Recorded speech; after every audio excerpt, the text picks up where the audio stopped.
Do what you can. These are weekly actions you can take to help save the planet. This is number 27 and it's called Party Time. I acknowledge that I sit and speak on Wurundjeri land. I respect traditions and embrace their love of country. So your action this week is to buy your lollies in bulk. Now the reason that is your action this week is because I didn't do my normal post this week as I had a birthday party for my little one. And so I've basically created a post around what I did that was eco-friendly in her party. So we did a Mermaids and Unicorns theme party and we got the lollies in bulk. You can get them from your local IGA, you can get them from the original lollies shop, and you can also get them from just doing an Ecosia search, don't Google, and find out where your local bulk lolly supplier is. And we're back to the Mermaids and Unicorns party.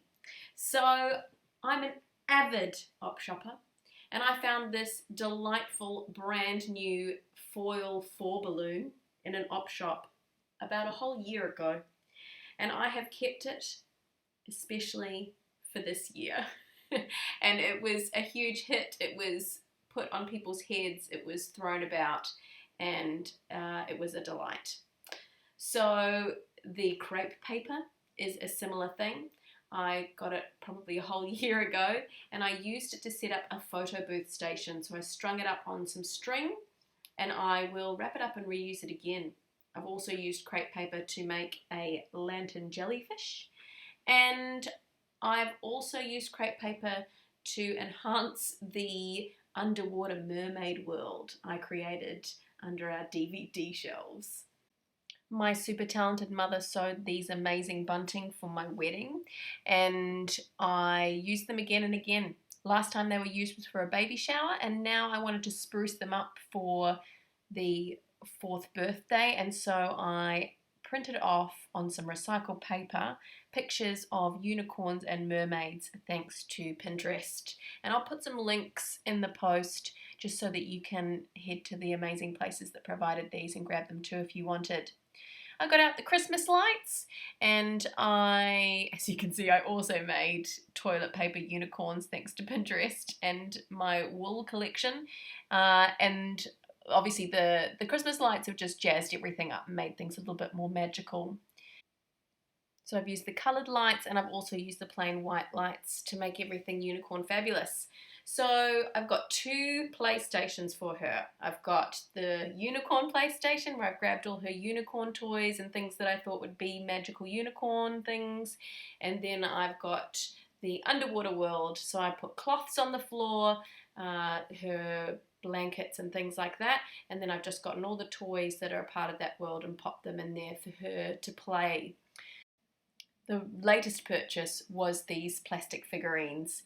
The pony we had already, the My Little Pony Unicorn, but these little plastic figurines, I saw them and I thought, gosh, they're perfect. That is a cake and a unicorn. But I also went, I don't really want any more plastic in my house.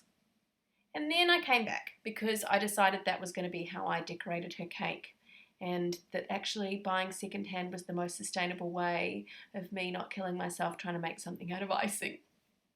And that's the perfect segue into food, the best thing about a party. So lollies, got some from the original lolly store and some from the IGA. That's unicorn poop, if you weren't aware. I collect cookie cutter shapes from op shops and I use them all the time. My daughter uses them in her Play-Doh and I use them to shape cookies for themed parties. I love a theme. I do run with a theme and I find it great inspiration for child care.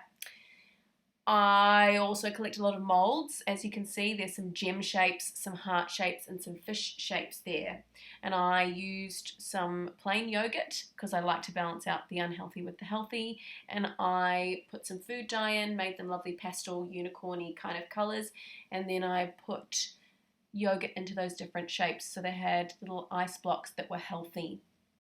Also on the healthy train, I made a fruit and vegetable rainbow because what's more unicorn than a rainbow, and I made grape clouds. I didn't make them, Yvonne did, and that is the before shot. So you can see I've done dried fruit, I've done beetroot chips, I've done a little, like, found foil things and made a little treasure chest of foil food as well. You can see on the left I've got some seaweed on offer, and one of my biggest happy finds from the original lolly shop were octopus lollies, which are just in front of the treasure chest there. And of course these are the cupcakes.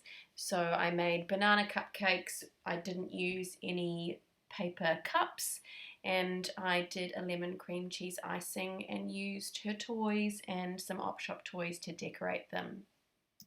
So then we come to activities. I love to have a whole bunch of activities. I did a what's your mermaid name and what's your unicorn name. Again, these are Pinterest. I can put the links in the post. I got some sparkly paper I found at an op shop and added it to our quoits so that the ring toss was totally unicorn themed. I looked up some bubble mixture recipe online to see if I could refill some of the bubble mix that I had, bubble mix containers that I had. And that unfortunately was a giant fail, but you know what? We do what we can, don't we?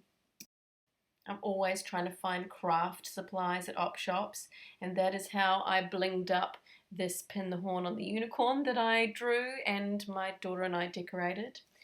We also had a whole bunch of dress-ups accumulated from op shops and my past life, and I found this unicorn's snuggie, which is pretty awesome. I found these unicorn slippers, which no one even wore, and I found these unicorn earrings that I decided to wear at the party. So at your pandemic pity party, please have lollies that were bought in bulk. And if there's one other thing I'd love you to take away, it's that op shops rock.